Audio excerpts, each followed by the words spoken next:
Hi, Donna here today for Inspiration Station, and I'd like to show you how to make a Petaloo or Prima like flower.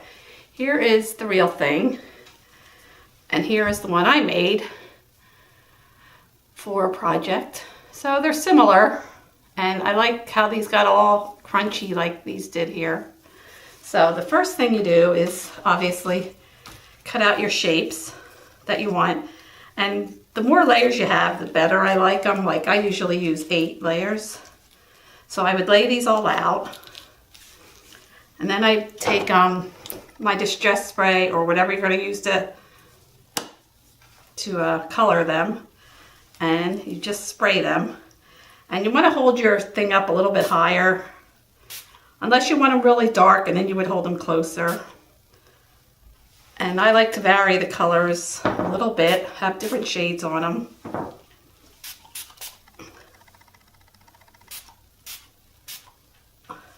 Oops.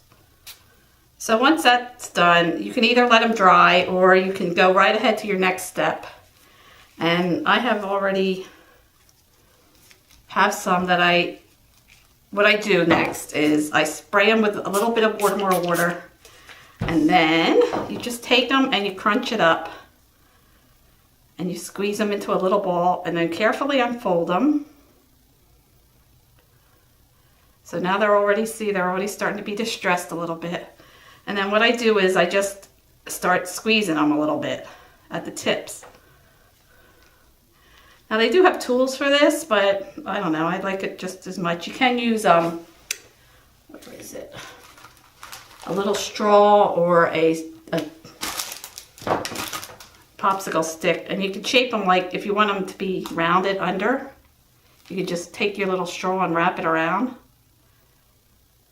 and then that'll give you a different effect. But for this flower, I'm just going to crunch them all up. And I know they look kind of ratty right now, but once you layer them all together, they look really cool. So anyway, I would do that with all my flowers, and then I would let them dry overnight, or till you could use a blow dryer. And I have some here that I already have crunched up and they're dried, and they're different shades. See, this one has a little bit darker.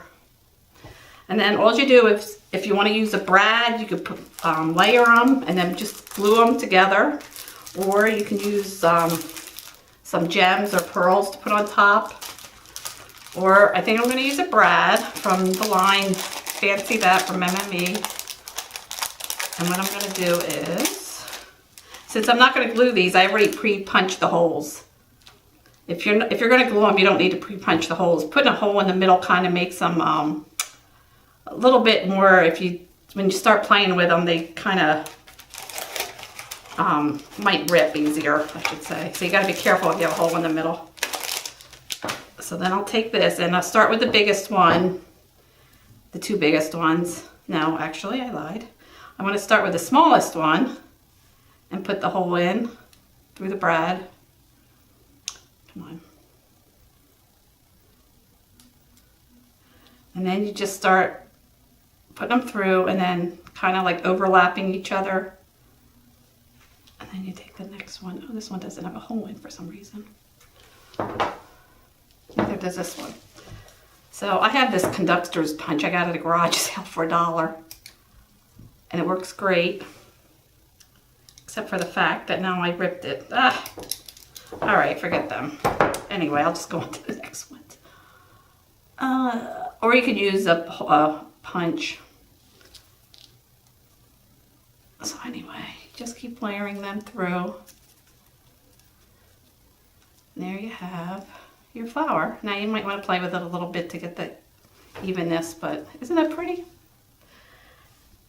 And that's my tutorial for today. So thank you for stopping by, and be sure to visit Inspiration Station.